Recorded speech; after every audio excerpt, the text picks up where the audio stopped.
and bring everybody up to date on my end. So, man, maybe you could start with what happened at Evergreen, although I suspect many of the people watching this do know. Does that seem reasonable? Sure. Yeah, we can start there. I think we should probably err in the direction of being sparse with the details and see where it leads us. Yeah. So in 2017, I was teaching at Evergreen, as was Heather, my wife, and she was literally Evergreen's most popular professor. I wasn't too far behind. I was very popular as well. Our classes were always over full, and we accepted more people than we had to, and had to turn some away anyway, and to propose solutions. And as it became the impanel demanded. I'd like you to walk me through what's happened to you since the events in Evergreen, and bring everybody up to date on my end. So, man, maybe you could start with what happened at Evergreen, although I suspect many of the people watching this do know. Does that seem reasonable?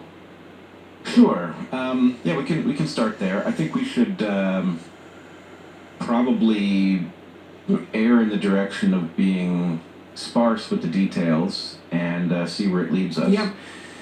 So in 2017, I was teaching at Evergreen, as was Heather, my wife, and she was literally Evergreen's most popular professor. I wasn't too far behind. I was very popular as well. Our classes were always over full, and we accepted more people than we had to, and had to turn some away anyway.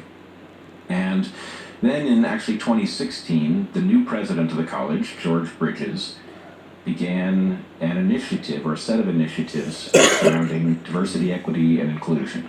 And these initiatives included the impaneling of a committee that was supposed to look into racism at the college, its impacts, and to propose solutions.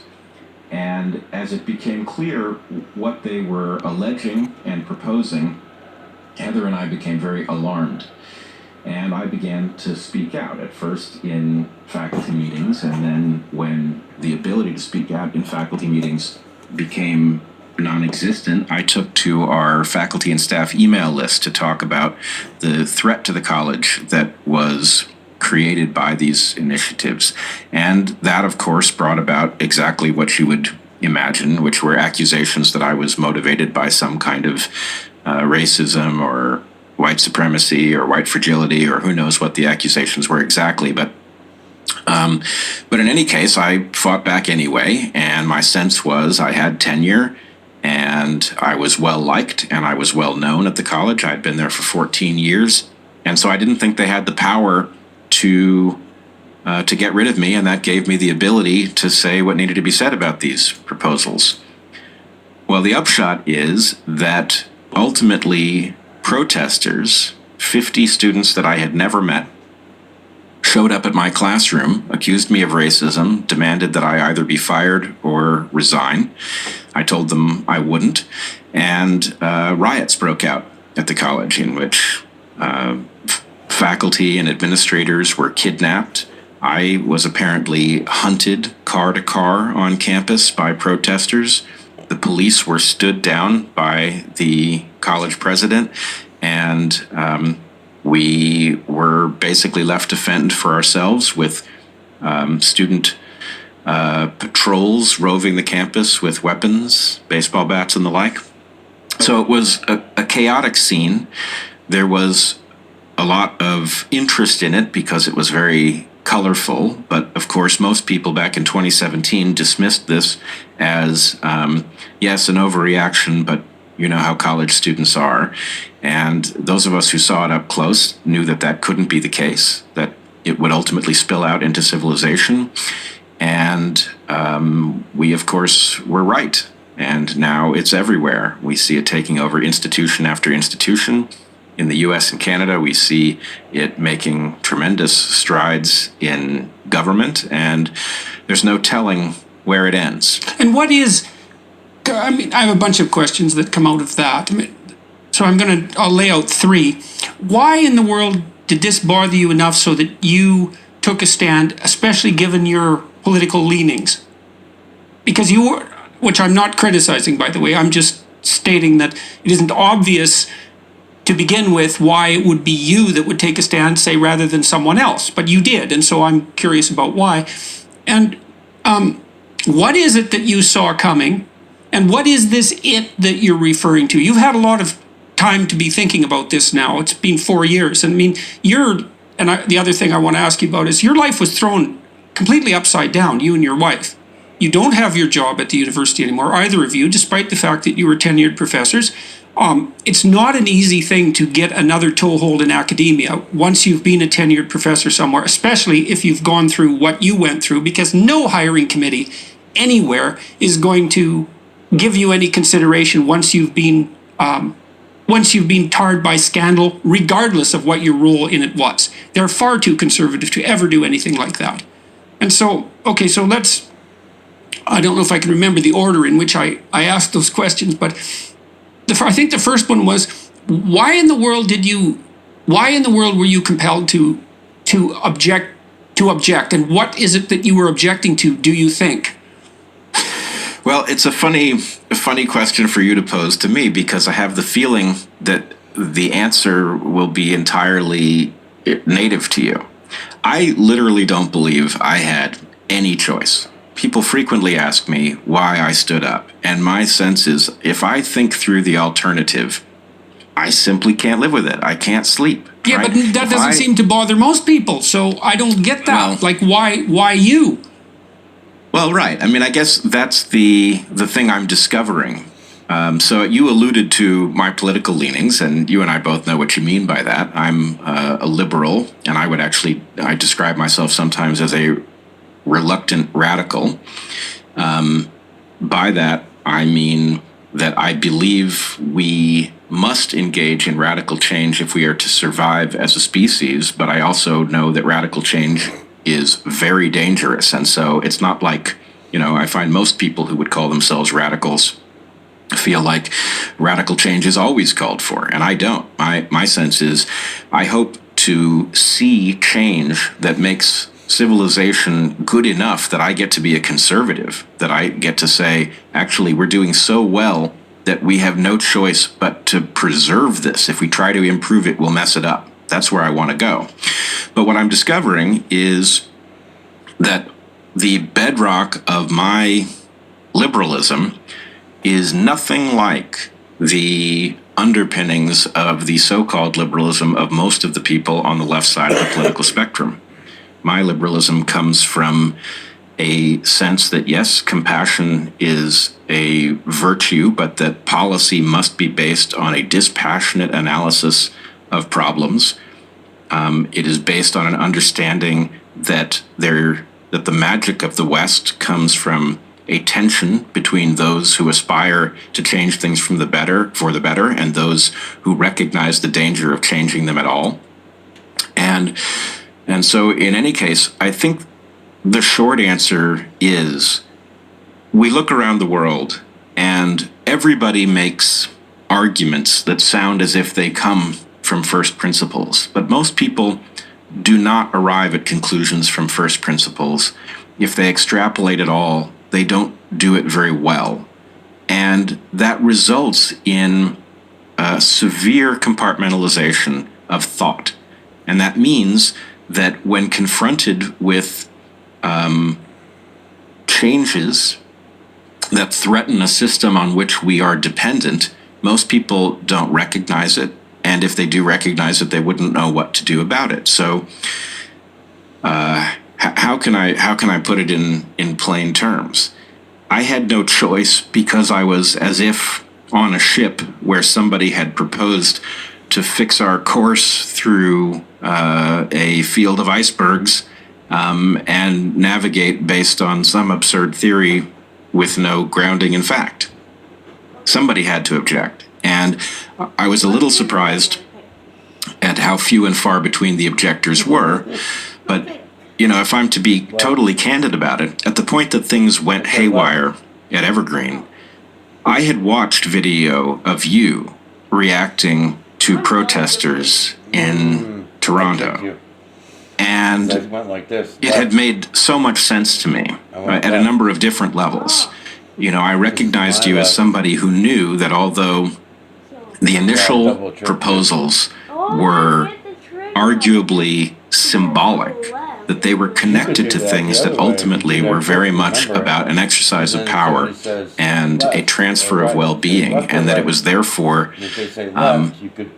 you felt obligated to stand up and say no, which resulted, as you know better than anyone, in you being mocked for overreacting. And then here we are years later, and it turns out that you saw with absolute clarity what others couldn't even imagine. Yes, but I certainly didn't see what was going to happen to me. I just thought of it. They show you. Right. With Well, clarity, so being Right, quite I a don't think strange route. Right. And if you it know wasn't you got possible behind to your back, see what you would know happen you wanna give with them specificity. to play the same game. But Like if I did am I point and say left, correct in that was a little extreme. Most people don't do that. seeing Even if that they you do, they knew say- if they that say something very left, dramatic was likely to come from right, your then as long as standing they on said the word principle, left, then you and could that literally give them your left, that even though they didn't want provide your any left. license to do You anything could say, but okay, make here that you go. stand? Yeah. I really can't say, Genius. it's a while ago now, so that's part of it. But so much has happened to me that's been so strange in the last 4 years that I have a very difficult time making any sense of it. I can't even really think about, especially the last 2 years, I can't really think about them in any consistent and comprehensive way. I mean, my family situation has been so catastrophic, and my illness and my wife's illness, it's just been, although she recovered completely, thank God, it's just been so utterly catastrophic that my thinking about it is unbelievably fragmented. You're not too sick. And I'm struck dumb still to some degree by all of what emerged as a consequence of me making the first videos that I made. I went downstairs, talked to my wife and my son. My son was living at home at that time, temporarily. And I said, this piece of legislation is really bothering me because it calls for compelled speech. And I looked at the background documents and something wasn't right. And I said, I need to say something about it. They said, well, go for it. We'll see what happens. And all hell broke loose and continues to break loose for that matter, which is one of the things that's so bloody strange about it, is it doesn't seem to end. And I would have thought when it first started, I thought, oh, well, I'd be a flash in the pan for a week or something, or 2 weeks, or a month, or 6 months, or a year, or 2 years, but it doesn't stop. And I really can't understand that. It's beyond my comprehension. Now, I guess it's partly because I continue to communicate my thoughts to some degree, even talking to mainstream media people, although increasingly less, and perhaps not at all from here on in. I mean, I had an interview with the London Times 2 weeks ago, 3 weeks ago it was published, and, it was just another complete, absolute bloody nightmare for my family, my daughter in particular, because they took her to task in an extraordinarily nasty way. And, and the journalist who did the interview was completely, you couldn't invent her.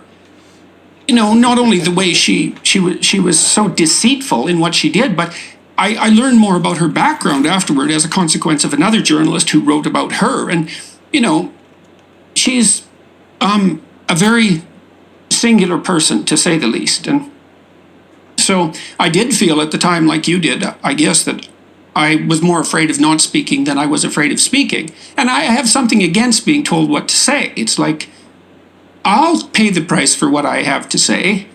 I'm not going to pay the price to say what you want me to say. You go say it yourself and see what the hell happens. And, maybe that's just a kind of incomprehensible stubbornness in some sense. Although I think I did see I did see the beginnings of what has unfolded since then. Although I can't even really put my finger on what it is that's happening. So, Well, I wonder a little bit about, in some ways, there's nothing good about why you were absent from the scene. But there may be something good about your having not been there for every moment of it and being able to come back to the discussion with something like fresh eyes, because a lot of this is developmental. And you say you're surprised that this is continuing, and I must say I'm having the same experience. I feel like I was picked up. My whole family was picked up by a tornado, and we haven't been put down. And I sort of feel like we were joined in the tornado during 2020. It was such a crazy year that a lot of people whose lives were continuing in some normal fashion are suddenly aware that things are wildly off kilter. And so what was it like going to teach at Grace Church School? Well, it was really nice because I was used to a corporate environment, I guess. Because of my time that I had done in a previous job at HBO. I was a technical manager. It was a whole other career.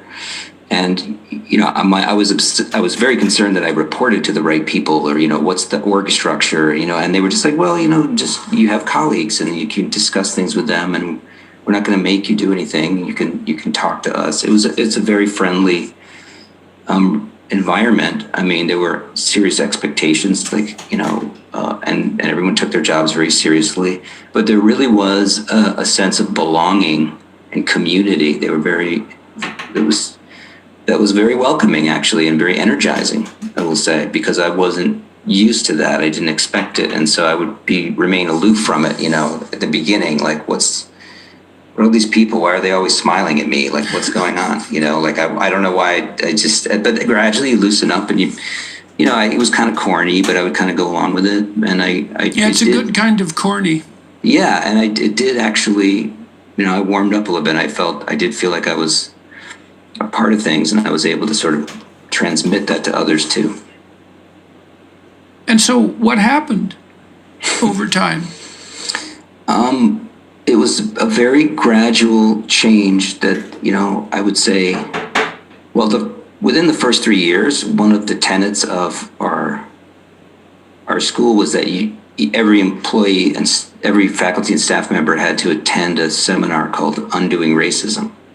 Mm-hmm. That was your HR department, was it, or who Yeah, it was. It was a mandate from the dean of faculty at the time, and that was a requirement. Yeah, and so I went to that, and that was a very interesting experience. It's hard to what would you say, refuse a call to anti-racism. Sure. Who would do that? What kind of monster? Yeah. And I went into it, and I actually felt energized, and I was converted. I had a sort of, I am white and I'm privileged, and you're right. We need to take care of this. And there were people in a circle, and people of all different races and backgrounds, and it was facilitated. And later I look back on it, and I realized sort of how they did it. They did it in a very interesting, seductive way. And what way was that? Well, as I recall, they started out, it was sort of two parts. The first part was the history since, the slave ships landed on American soil. And then throughout time, leading up to the present. And then they focused, for the second half of the session, they focused on how to help a community that has been shaped by all of this. And very early in the session, they said, we want you to withhold any judgment of anyone's choice or agency. Anyone, any of, the minority Black populations that we're talking about here. We want you to simply bracket or put, withhold any analysis of the choices that people make, because that will often lead to misunderstanding or insensitivity towards what's happening. So why do you focus on that specifically, that issue specifically? Well, because it was as they retold the history, and as they talk about the present circumstances, they never actually revisited that. So you're constantly focused on the oppressed population in terms of what is acting upon it, acting upon those individuals. And, to me, that's like denying a certain agency, right? But they never actually lifted the blinders off at the end. Like they would put everyone sort of acknowledged that they were going to go along with this at the beginning. And I was like, really? We're going to do that? We're going to treat people as less than human? well, okay, it must be like a temporary thing. And why did you see that as treating them as less than human? I mean, I presume that the people on the other side of the fence would say, well, you know, we're all caught like corks on the Yeah. sea in the throes of vast social movements over which we have little or no control. And who are you to cast judgment on people who have been relatively deprived in that regard compared to you? It's possible to make a fairly stringent moral case that that's the appropriate mode of behavior, but there was something in you that objected to that, and you remember that now, Yeah. despite the fact that you said that you were energized by this and pulled in by it. Why do you think it caught you as well? Well, it was a social thing, right? It's the people in a circle, and people are talking about their experiences, and people are saying, as a Black person, this has happened to me. And at one point they actually, you know, and it's empathy, right? You care about people. You feel, if you're sitting face to face with someone, of course I'm going to be sympathetic and empathetic, and people are narrating, you know, but the problem, I think, is generalizing that to groups and, you know, getting you to make a different set of assumptions about those groups based on a sort of, you know, selective way that the empathy is leveraged, I would say. Well, there's also the implicit, what would you say, the implicit perceptual and categorical structure that comes along with it, which is the a priori assumption that the appropriate classification for human beings is by group. Yeah. And that's so implicit, but so pervasive that it, in some sense, never needs to be stated. And as soon as you assume that the group level is the appropriate level, then you're bound to minimize or even forbid discussion of such things as individual agency. So tell us about the blog. When did you start writing your blog? In July 2019. And why did you start to do that? I mean, you have your research career, you're an undergraduate, or you're a teacher as well. You're working in the community, you have a full life. What compelled you to start a blog? I love to write, and I think it's a reflex that I have from war. So I used to write my diary in Arabic and in French, and I have them with me. They came with me in a box and went across 3 provinces. So I love to write. So in July 2019, I didn't have the chance maybe to say what I wanted to say on a platform. So I decided to have my own blog and just write for the pleasure of writing. I write about Lebanon, maybe half of the time. I write about Canada, Quebec, here. I just write and express views in relation to what is happening in Canada and in the world. And I think I'm seeing something very worrisome, and maybe that's part of why maybe I'm writing, because I'm seeing that we are in times where we can't talk about things. Well, look what's happening in my story. Like people are afraid. They may think things when they are at home privately, but they may not express them publicly, or maybe because of, you know, political correctness or whatever. I'm not that type of person. Like what I write, or Bambi, the name of the person writing, is actually the meaning of my first name, Rima. It means a little deer in Arabic, and Bambi is that deer. So Bambi's afkar are Bambi's thoughts. So what I write is actually whom I am, what my own thoughts privately and on that blog. I sometimes write maybe personal things about birthdays of loved ones or whatever. It's a blog, right? So that's it. And what kind of audience does your blog have? Well, at first I thought it had maybe 10 people. Maybe first myself, I was writing for myself, but I thought family members. And then when that story happened, for once I searched. I usually don't have the time to do that.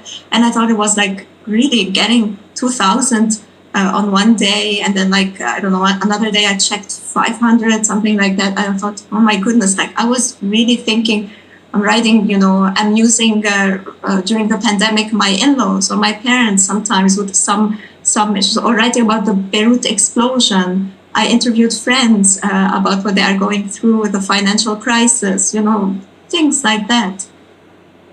Right, so it had expanded beyond the small number of people that you had assumed were reading it. Absolutely. exactly what happened to you. So you were living what I would presume was a pretty comfortable and happy life, as you've described, being a teacher and a researcher. You spun off this blog on the side, and then what happened? One day you were notified by the university. Tell us exactly the story. I can tell you, but I want to say, yes, I'm extremely happy, even in the pandemic, even despite the Beirut explosion and everything, like finding my ways of, living, coping, where New Brunswick is amazing, or Canada, but we're also lucky to be in the semi-rural areas where even the pandemic did not hit us as hard as Toronto or bigger places in Montreal. So in that sense, I was all okay until that February 22nd, where I can tell you that story because it's my story, that's my part. So and it's in the media actually. I was having symptoms of actually like COVID-19. I wasn't sure, and I was very, very, very sick. I usually run fast and jump and go on the stairs, and I couldn't take the stairs. I would stop. Couldn't breathe. And so on that day, the Monday where it happened, I went for testing, was finally negative, but I came back, did my work day, and then at the end of the day, I was lying on the couch thinking that I was resting. I got a phone call from a kind former student telling me, Dr. Azhar, you need to know what is happening. And I thought, are you okay? What is happening? I was worried. And he said, no, I'm fine. You are in trouble, in big trouble. So the story started in the social media. I'm not on social media myself. So for me, I chose that blog because it's what suits my personality, what I, writing and having enough space to write. And so anyways, I enjoy reading social media and I do, but I'm not on it. So I read quickly and I thought, okay, it was there. And this was on Twitter? This was all happening on Twitter? On Twitter. Or where was it on Twitter? I don't know if it was happening on elsewhere as a Facebook, I guess, but I saw the Twitter myself. And then an email got out of the university publicly, so not on Twitter, on Facebook, or the public channels of the university, saying, it's public, so I'm not saying what is not public. Trigger warning, that blog, we dissociate ourselves from it, and encouraging complaints. Okay, so what were people saying on Twitter, and who was it that was saying it, and how many of them were there? Do you know? A lot, and like it was a big thing on social media. And there has been also at one point, a threat of violence on social media and things like that. So it was then, I don't want to forget that part, when there were 3 student organizations asked for my removal from my position at my university, and also affiliations elsewhere, like University of New Brunswick, Université de Moncton as well. So it got really okay, big. So I want to zero in on this. So there's some students primarily on social media, on Twitter primarily, and they're complaining about your blog. Yes. And they're students who are part of student organizations. And then the student organizations themselves, 3 of them, are contacting the people that you're working for or with, suggesting that you're not the sort of person they should be associating with and asking for your removal. Exactly. Now, you said there were lots of students doing this, and I'd like to get an estimate of something like a number. So does a lot mean 500 or does it mean 5? So in between, maybe. I don't know precisely the answer. But well, the reason I'm asking is because one of the things I'm curious about is just how many people have to complain before complaints are taken with some degree of seriousness. Now, I've dealt with ethics boards, for example, at my own university, and they have a policy that every complaint should be investigated thoroughly. And I'm not very fond of that policy, particularly because there are a lot of people who cause a fair bit of trouble for absolutely no reason. And it seems to me that complaints need to pass something approximating a reasonable threshold before they're dealt with, let's say, seriously. And so, it's striking when you're talking about this that you don't know how many people actually came after you, because they came after you on social media. And it's certainly not in the hundreds. It's unlikely to be, and correct me if I'm wrong, it's unlikely to be in the dozens. Is it 10? Is it 15? And were they students who were actually in your classes, or were they just people who read your blog? And what were they objecting to in your blog exactly? What did you say that was in principle, or do you even know what it is that they're upset about? What I've read is that you made some claim that Canada wasn't systemically racist, that wasn't the right way of looking at the country. And and to me that means now, is that the case now that at a university, if I stand up and say that I don't believe that the lens of systemic racism is the proper way to analyze Canada, especially compared to other countries, that now I'm so reprehensible that I deserve to be suspended if a couple of people object? Is that the situation that we're looking at, or am I being too hard on the university? Well, I think it's hard to answer that question. I know. The numbers that I know of now, I know them because of what happened and how many people, but before I didn't know anything. I personally found it amazing that my university, my employer that I love and respect, did not call me to tell me what was happening, that I learned it in that Did way. your union?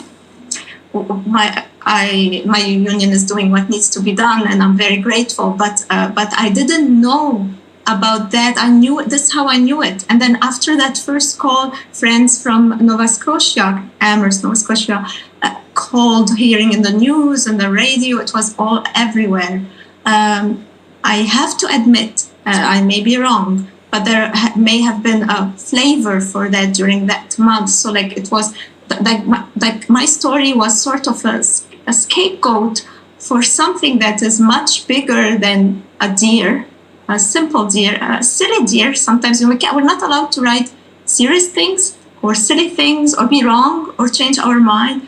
So what precisely, I don't know, but I personally am allergic to identity politics given my background.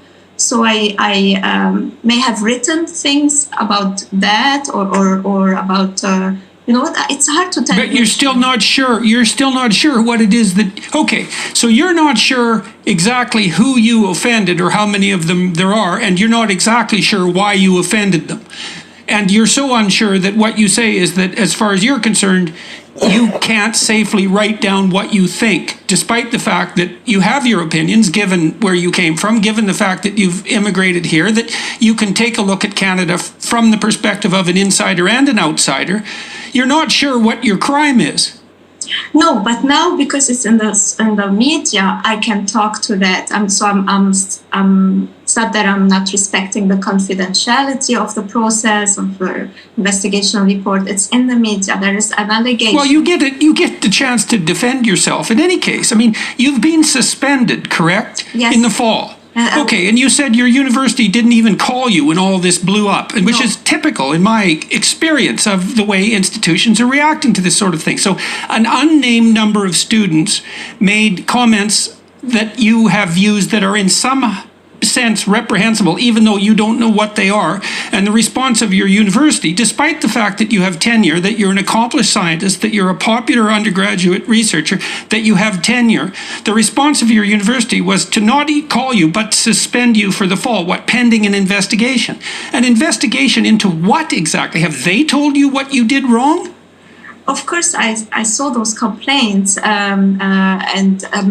I can tell you, I think that part I can say it, is most of them are related to the blog, and that's fine. People have the right not to like what you say, what I say, what anyone else is saying, that's fine. But when we get into false allegations, it's a different story. There's also a difference between having the right not to like what you say on your blog and aggregating behind your back and conspiring to contact all your employers and to insist that you be removed because you're reprehensible and hypothetically a danger to let's say, the safety of students, and to have you removed from your position and have your reputation dragged through the mud and have you exposed in the media. I mean, that's not merely not liking what you said. That's an all-out attack. And it's amazing to me that this handful of students, an unspecified number, has the power to move the administration to produce such a dramatic response. And you keep wavering in some sense as to the nature of your crimes. You said you think it's likely the blog, but I guess there are allegations that go outside the blog as well. Have you ever had trouble with your students in classes that have resulted in complaints? Never. Ever. All those who know me personally, who can guess who I am in the blog, because I think it shows a little bit that I write a lot, so you can guess, you can see, you can make links, you can see. So, for example, I may criticize a certain politician in one blog, but I can say thank you on another one for doing something good. I'm writing, because we cannot comment on media articles. Many times, the comment section is closed, right? So for me, it's my way of doing it. So if they it doesn't seem to me that it's something that needs to be justified. I mean, first of all, you're a citizen of a free country. You have a right to express yourself any way that you see fit. Second of all, you're a tenured professor, and your thoughts actually protected to a fair degree. And it's protected broadly so that you can think broadly. And the fact that this has happened despite your tenure, well, I guess part of the question that people who are watching might be asking is, why the hell should they care about this? And the reason I believe that people should care about this, first of all, is that what happens in the universities ends up happening everywhere else very, very rapidly. Yes. And if it can happen to someone like you, it seems to me that it can happen to anyone at any time in any place. Yeah. And this unbelievable cowardice that our institutions show in the face of unwarranted allegations, as long as they're the right flavor, is something that should be tremendously worrisome to everyone. Tell us about No Safe Spaces first, and then tell us about your attempts to get it distributed, or the attempts to get it distributed. Well, I'll start with the movie, and then Dennis will go on to the attempts to be distributed. I actually wanted it to reverse. Okay. Well, that's fine. Either way. Dennis and I are very different. We have very different backgrounds, but we do have common sense in common. And I have found more and more, and I'm assuming you guys feel the same way, which is just finding someone with common sense seems to trump all the other characteristics that we're constantly talking about what region you're born in, or who your team is, or what color your skin is. Dennis and I always had common sense in common, and we struck up a great friendship. We've done many speaking engagements. We've always had a great time in each other's company. And so when the producers came to us with this idea, I immediately jumped at it, just because it selfishly seemed like we could spend a lot of time together talking about a subject that we're both pretty passionate about, which was free speech. And since the time we made this movie, I feel like things have gotten much worse. I think the movie was a bit ahead of its time in terms of what it is, the subject matter. And now I feel like in just the 3 or 4 years since we started, this free speech issue has gone into overdrive. Go ahead, Dennis. Yeah, a word on the movie and then a word on the distribution. I've said from the beginning, and I'm neither arrogant nor humble. I just pretty much try to see myself in life objectively. So I have said, this is a great movie, and it's not a great movie because I'm in it. Might be a great movie because Adam is in it, but the truth is, it's a great movie. And Adam and I happen to be the quote-unquote stars, but that's not the point of the movie. I have watched this about 5 times. I have the attention span of a child, and so for something to keep me riveted 5 times speaks immensely about it. It truly is an important movie. It's more important today even than when it was made, about free speech, and it's got movies within the movies. And anyway, people should see it. I'd like to point out too, just as an advertisement of sorts, there's a Canadian equivalent to that movie called Better Left Unsaid that has faced the same sort of distribution problems that you guys have faced, and it focuses on issues that are more germane to Canada, although also relevant to the U.S. And so, they deserve a note. They deserve a mention. So I'm glad you pointed out. I happen to think that things are worse in Canada than in the U.S. But that's an interesting discussion for either another time or later on today. So, what was your impetus for making? I'm in the movie, just so everyone let me just knows. talk about the distribution. Netflix, Yes. Netflix refused to distribute it, to stream it, which is incredible given how popular the movie is. Okay, so make a case for that. Like, why? Okay, so Netflix should have been incentivized, as far as you're concerned, by the fact that the movie was economically successful. And there are other streaming agencies too online that are fairly powerful, so Amazon, etc. Have you had any interest from any of the streaming agencies? Yes. Well, it's interesting. I don't know I'll look up the Amazon question. I know that Walmart doesn't sell it in its stores. They have the same thing. All you need really at Netflix or Walmart or any of these is one or two people who are woke to tell, we can't do this. We're going to get a bad name. And then, what is it to Netflix not to listen to somebody who says, oh, Dennis Prager? We know for a fact that it was my name that was the trigger, which is an interesting thing, which one day would be fascinating to discuss.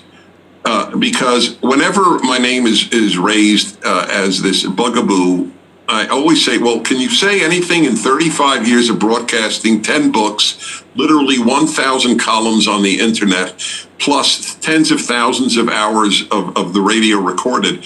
Say one thing that I have ever said that strikes you as extreme.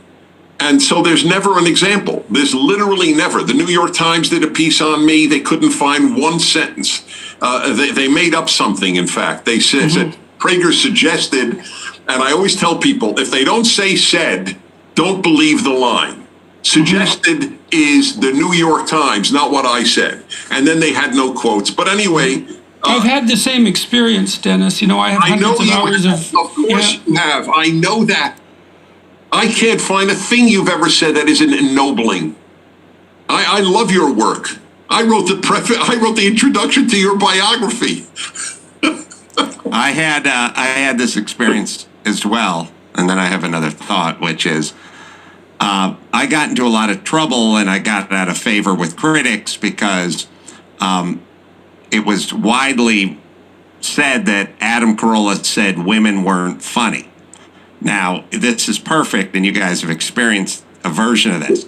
I did an interview years ago, and the person said at the end, who's funnier, men or women?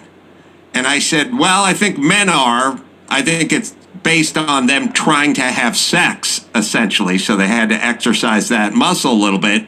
But I know many female comedians that are funnier than any guy ever went to high school with. That then turned into Adam Carolla said women weren't funny. And then they just ran with it. And that's up there with that. Well, look, it's pretty credible what you say, because my sense is that there's been a couple of things I've said that have been blown up in the press, and they were exaggerations of the sort that you're describing, taken out of context. I think that in the current climate, if you've ever said anything reprehensible on public record, that you will be slaughtered for it. And so if you haven't been slaughtered for it, the probability that you haven't said anything reprehensible is pretty damn high. Because people are combing over the utterances of people like you, trying to find a smoking pistol. I don't know if you can comb over things to find a smoking pistol, but... I was at a Senate subcommittee on the suppression of free speech, testifying about what's happening to PragerU, where hundreds of our videos are placed on the restricted list, meaning if you have a filter against pornography and violence, you actually can't see the video. So one of them was, in fact, one that I had given. I only give 1/10 of the videos. 90% are other people. But I have given a number of videos on the 10 Commandments, for example. And so Senator Ted Cruz asked the representative of Google, why did you people could see this on YouTube? It is still there. Why did you put Mr. Prager's talk on the 10 Commandments on the restricted list? And the man looked at Senator Cruz and said, because it mentions murder. And I remember humming the Twilight Zone theme, because I felt I had entered an alternate universe. So what do you think the reason was, Dennis? I mean, obviously, look, that's got to be a bit of a PR nightmare for Google to do something like that. So it smacks of a certain degree of incompetence to begin with. And I like to hypothesize incompetence before malevolence. So why do you think it was censored that specifically? And then why, with regards to, is it reasonable to call what's happening with PragerU censorship? And why do you think it's happening? Because, well, I'll tell you I'll answer the last one first, and this will help you realize that I think there's more malevolence than incompetence. There is never an instance in the history of the world, and this is my field of study since I was in graduate school at Columbia. That's why I studied Russian, was to read Pravda and visit the Soviet Union on multiple occasions and other communist countries. There is no instance in world history, that is since the Russian Revolution, of the left gaining power and not suppressing speech. Liberals are for free speech. Conservatives are for free speech. The left has never been for free speech. Okay, so let me ask you a clarifying question there, all right?